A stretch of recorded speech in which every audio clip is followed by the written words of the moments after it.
Gente, a gente está gravando a última parte do capítulo 34, Novos Mundos, né? E a gente parou aqui nessa figura que tem o DNA mitocondrial, das grandes migrações humanas, né? Esse aí é um artigo de 2000 e pouco, né? E que mostra que o DNA mais antigo, de 170 mil anos, é encontrado na África. Aí, DNA bem antigo é encontrado na Índia e na Austrália, e que se diferenciou do resto há 70 mil anos. Depois tem um DNA antigo, encontrado na Europa, que é de 50 mil anos. Depois tem um DNA antigo, que está no Japão e, ah, e na América do Norte, que provavelmente se diferenciou, né, aqui na Ásia, né? Então, veja, os europeus se formam, os asiáticos se formam, né? Os chineses e japoneses têm ele e algumas tribos da América do Norte, né? Depois você tem um DNA mais recente que invadiu as Américas e é encontrado na América do Sul, que é de 15 a 12 mil anos, que é derivado desse DNA asiático, né? E finalmente tem o DNA dos povos do norte aqui, dos esquimós, que é de 9 mil a 7 mil anos atrás, tá bom? Então, isso aí foi a ocupação do mundo. Então, veja, duas grandes invasões, uma pelo sul e chegando na Austrália, e outro que se dividiu e um lado foi para a Europa e o outro lado deu origem aos asiáticos e índios americanos, né? E os índios americanos têm evidência de três grandes fluxos migratórios, todos asiáticos, né? Tem que ter uma influência pacífica aí, né? Que talvez seja de índios que ocupavam a costa pacífica e que entraram para a Amazônia, né? Mas, ao mesmo tempo, os índios do Pacífico também influenciaram os povos polinésicos. Então, teve uma migração partindo da América do Sul para as ilhas da Polinésia, né? Então, aqui, de novo, Homo sapiens se espalha e substitui os hominíneos que se encontravam no norte da África, alguns misteriosos, né? E os denisovanos que se encontravam lá na Índia e na Ásia, e em Java, Bornéu, os Homo erectus, né? E no norte ali da Europa e né, essa parte leste da Rússia, tinha os Neandertais, né? E os seres humanos vão e se misturam com os Neandertais e depois entram na zona dos 70 mil anos e acabam batendo na Austrália, nas Ilhas Solomão há 30 mil anos e na Polinésia, na Nova Zelândia, 1.500 anos, né? Entram nas Américas há 15 mil anos, né? E se espalham, né? Então, os esquimós entram ali no norte há 4.500 anos atrás, é uma cultura pré-esquimó, né? E depois aqui a gente tem, por volta de 12 mil anos, eles estão aqui na América do Sul, né? E há 25 mil anos eles estão na Sibéria, inclusive no Alasca também, na caverna lá, né? Blue Cave, né? Então, esses são dados não só mitocondrial, só que genômico, né? E mistura com o Neandertal, provavelmente nessa região da Ásia Menor, da Turquia e do Oriente Médio, na região da Síria, Líbano e Israel, né? E depois a onda um se mistura com os denisovanos e a onda 2 também se mistura com os denisovanos, né? E, um, e a onda 2, né, a onda mais antiga deu origem aos povos australóides, os povos védicos, assim por diante, né? Da Índia, né? Os povos de pele negra que parecem os australóides, né? E os povos asiáticos, que também se misturaram com os denisovanos, depois também ocupam a Polinésia, né? Bom, então, esse último capítulo aqui, a gente vai falar sobre a Polinésia, né? A Polinésia era incrível, né? Porque os europeus chegavam em ilhas no meio do nada. E essas ilhas tinham gente, tinha porco, tinha galinha, tinha ah, né, né, ah, tarô, né? Que é o yame, né? Tinha banana, tinha, quer dizer, tinha coco, né? Eles tinham gente com agricultura, né? Ou seja, tinham chegado lá os europeus usando canoas, né? Isso aí realmente foi mirabolante, porque tá, tudo bem, é corajoso você pegar uma caravela e sair pelo mundo. só que é ainda mais corajoso ir de canoa, né. E onde eles iam, essas ilhas maravilhosas, né, muitas delas vulcânicas, surgindo no meio do nada, eles encontravam gente, os polinésicos, e indícios de civilizações extintas ali na Ilha da Páscoa, por exemplo. E esse triângulo ali da Polinésia, né, que esse triângulo é feito pelo extremo norte é o Havaí, né, o extremo sul é a Nova Zelândia, né, e o extremo oeste é a Ilha da Páscoa, né. Então essa flecha no meio do Pacífico, né, com ilhas, as ilhas Cook, as ilhas da Sociedade, a Polinésia Francesa, Tuamotu, né, as ilhas Pitcairn, né, Johnson, todas ocupadas, ou muitas delas, todas que eram grandes ocupadas, né. Então vamos dividir o Pacífico. Aqui você tem a Melanésia, a Micronésia e a Polinésia. A Micronésia são essa região aí das Ilhas Marianas, Carolinas, Palau e assim por diante, Marshall, né. Agora, a Polinésia seria Samoa, Tonga, Nova Zelândia, Ilha da Páscoa e Havaí, né. A Melanésia seria as Ilhas Solomon, né, Vanuatu, né. Vanuatu tem o maior índice de alegria e felicidade do mundo. Quando você tem entrevista, eles são os mais felizes, eles passam a vida em cerimônias junto com os colegas, né. Então tem uma vida rica, religiosa e extremamente pobre nos padrões atuais, mas extremamente rica espiritualmente e eles passam o ano fazendo atividades e, né, então o Vanuatu é o povo mais feliz do mundo, né. As Ilhas Fiji, as ilhas da Nova Caledônia, o arquipélago de Bismarck, é, é, essa é a Melanésia, né. Quando você olha as pessoas, os povos da Micronésia, né, os povos da Melanésia, né, os povos da Melanésia, eles ocuparam essa região da Nova Guiné e depois foram a partir de uns 50 mil anos atrás, a Melanésia já tem indícios de terem gente a partir de 30 mil anos, né. Então, povos australoides, né. A Micronésia foi colonizada originalmente de povos asiáticos, né. Mas na Micronésia, claro que se misturaram com os povos da Melanésia, né?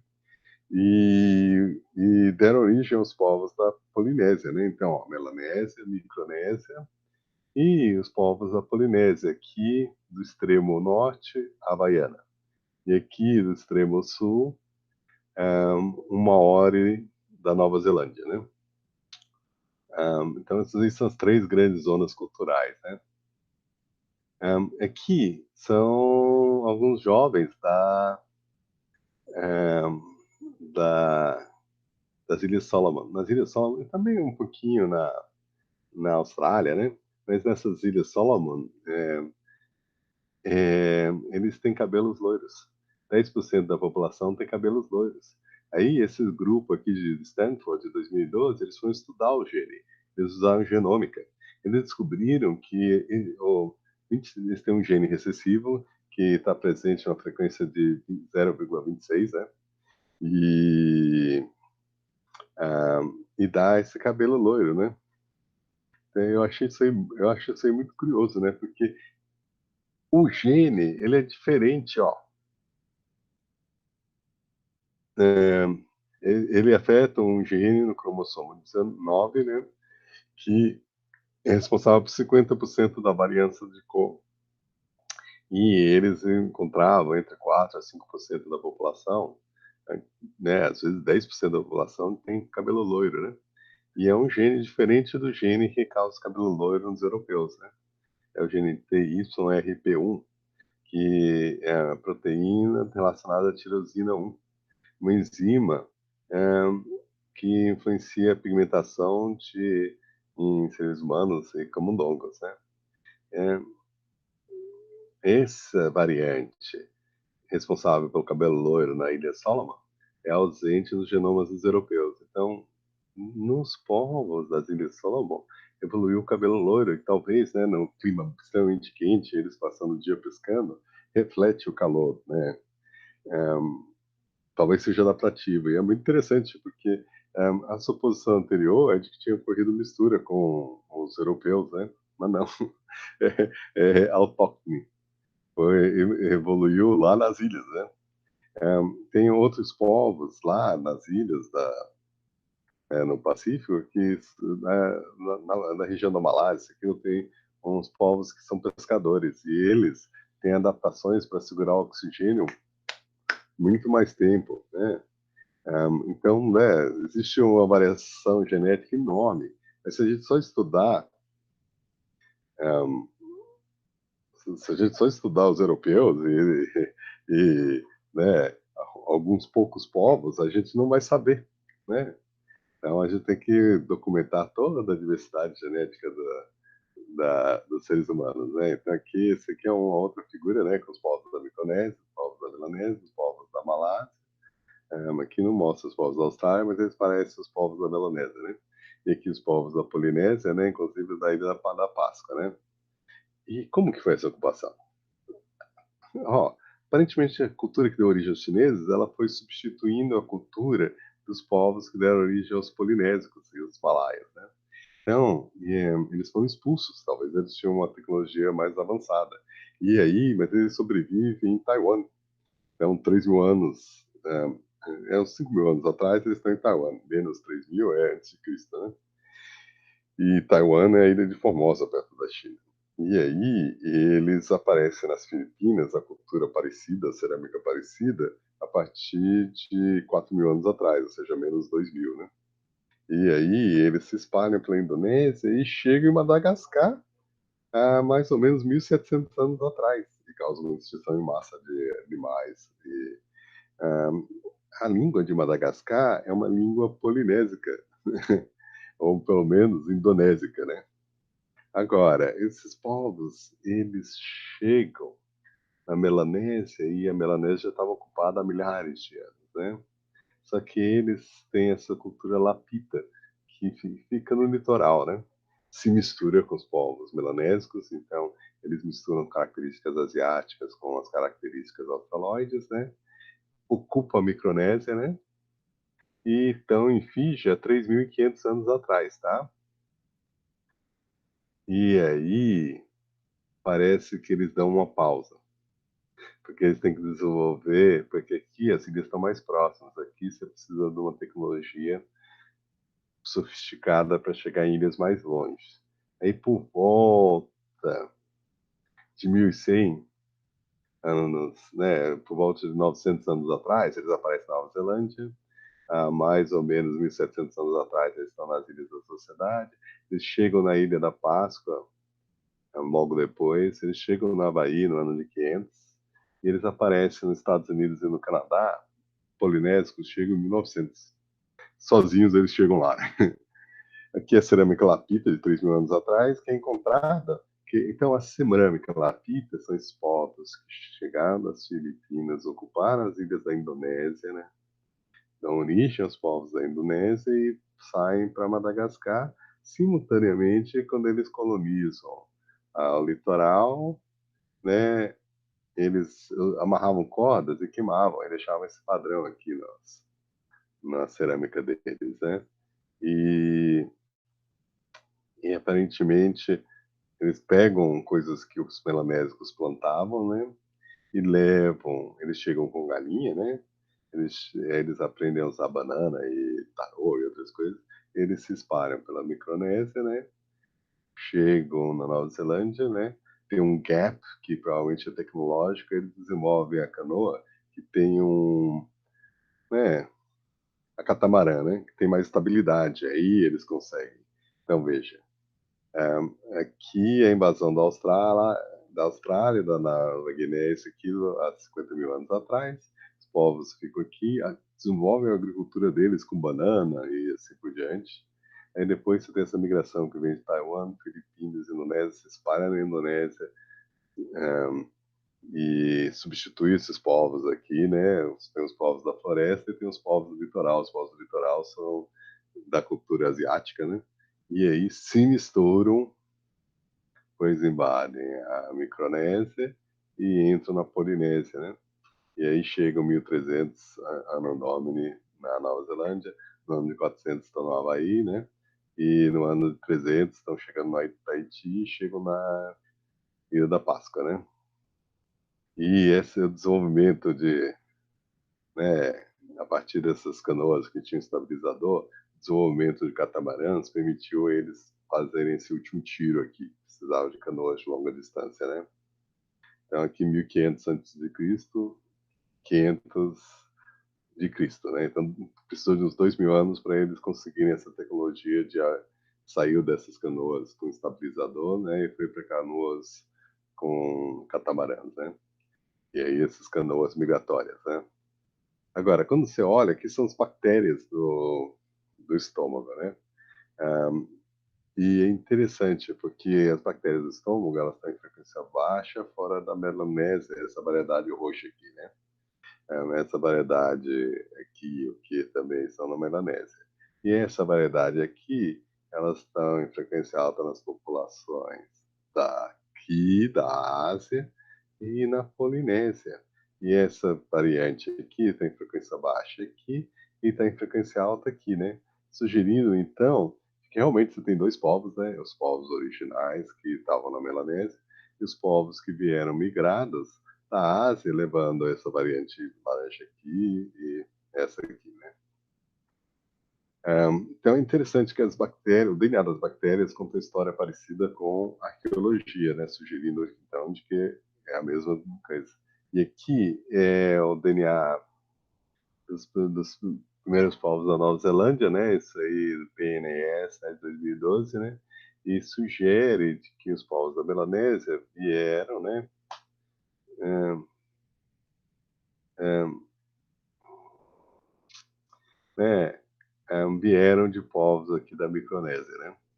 Então, veja, eles desceram, chegaram na Nova Guiné, os povos asiáticos se misturam com os povos da Nova Guiné, né? E adquirem essa tecnologia, né?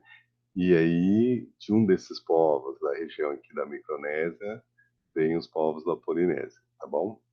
Então, a Polinésia veio da Micronésia, a Micronésia veio do norte da Nova Guiné, né? Os povos da cultura Lapite que vieram das Filipinas e da Taiwan originalmente. Então, só que olha, batata doce, ela foi cultivada primeiro pelos Incas. Os espanhóis conheceram ela e levaram para as Filipinas. Eles chamavam de camotil, camote, né? Nome um, dos astecas, o que seja, e aí eles introduziram esse nome, camote, para as Filipinas. Só que os povos do Peru chamavam de Kumal, Kumar, Kumar, e é o nome dos povos da Ilha da Páscoa, Kumara, Kumar, Kumar, sugerindo, e ó, os portugueses levaram e chamam de batata, que é outro nome, né? Então, os portugueses levaram e chamaram de batata. Ou batatas, batatas, né? E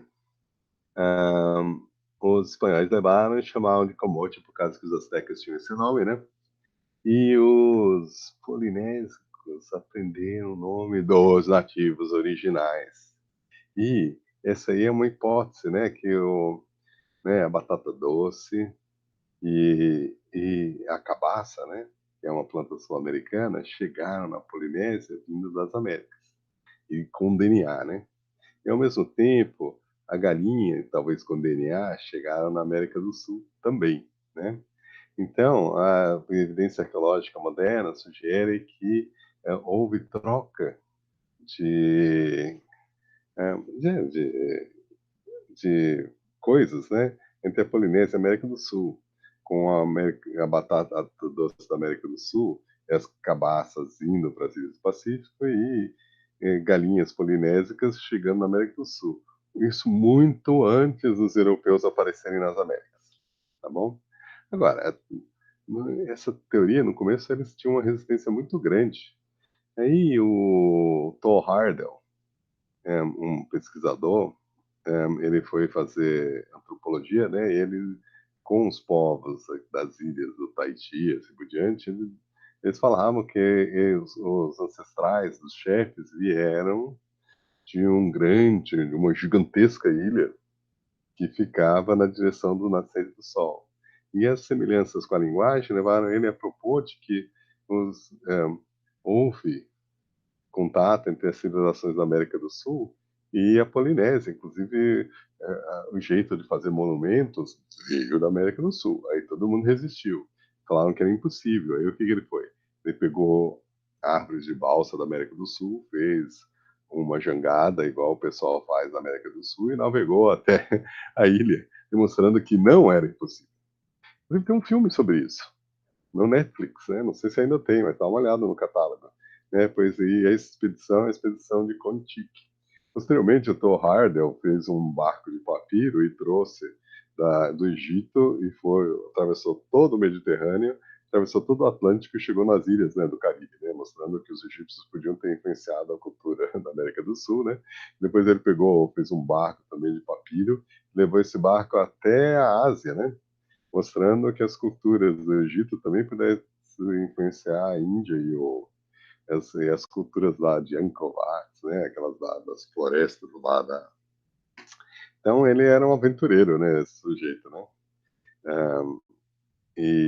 Bom, vamos terminar o capítulo. Por que é difícil estabelecer uma influência antes de Clovis nas Américas? Bom, é porque tem pouquíssimos sítios. E os sítios, às vezes, estão com má datação, isso e aquilo, né? Então, né, demorou para a gente acumular e também tinha uma existência psicológica, né? Mas, eventualmente, a gente conseguiu demonstrar de que a presença de pré-Clovis aparentemente está convencido, né? Porque tem alguns desses sítios que são sólidos e parecem ser mais antigos, mas são raros, né? Que fatores podem levar a conclusões conflitantes entre a evidência genética e a ocupação das Américas?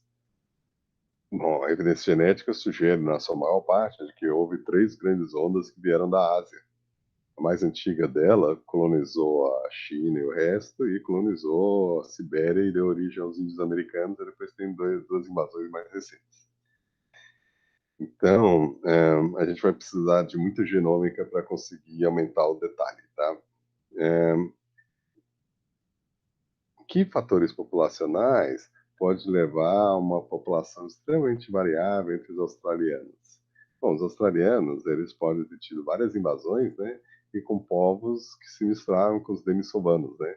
Então, isso aí levaria a uma população geneticamente variável nos primeiros australianos, né?